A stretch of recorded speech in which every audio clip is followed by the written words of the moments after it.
Let's take a look at how to lock portions of your worksheet so that users can only affect and make changes to certain parts of it, but not all of it. Now, by default, every cell in a new worksheet has a locked attribute applied to it. That means that if a switch is thrown, the whole sheet is locked. Every cell in the worksheet is locked. For instance, if I come out here and click on a random cell, and I right-click my mouse and choose Format Cells, and the Format Cells dialog comes up, number, format, alignment, border, so on. If I go down to protection, you'll see that the cell is locked.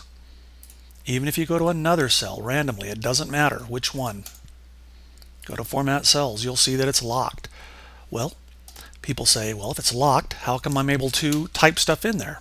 Well, to lock the sheet, you actually have to throw a big switch called Protect Sheet, which you'll see up here in the Review tab, called Protect Sheet. If I were to come out here right now and say Protect Sheet, and I'm going to allow people to select the locked cells and select the unlocked cells, I can give it a password. I'm just going to go ahead and leave it the way it is and click OK. You'll see now, even though you can select a cell, when you try to type something into it, it's not going to let you,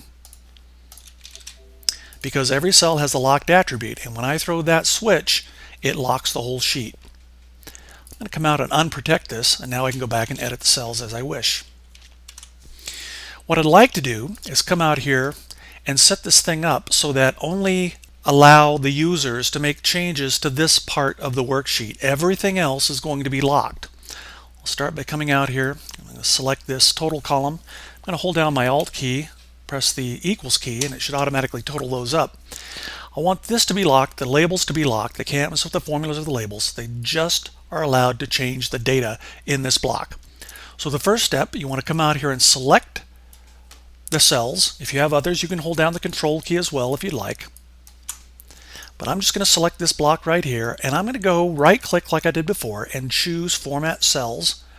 And in the Protection tab, I'm going to choose not to lock those. And when I click OK, all the cells on the sheets are still locked except for these.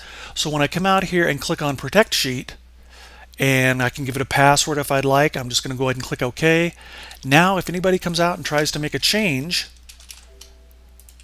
to a label or to the formula, they will not be able to make the change. But if they want to come out and make a change to, say, one of the cells that I unlocked, they could do so, and you'll see the changes update over here in the column of totals as well. To unprotect the worksheet, simply come back up, click on Unprotect Sheet. If there's a password applied, it'll ask you for the password, and now you completely unlock the sheet. Now, these cells are still locked, these are still unlocked, but because we don't have the master switch thrown, you'll never know it. You can edit just like you normally would. If I wanted to, I could come back, select these cells, right-click, go to Format Cells, and in the Format Cells dialog box, I will go ahead and lock those like before, and now I'm right back where I started.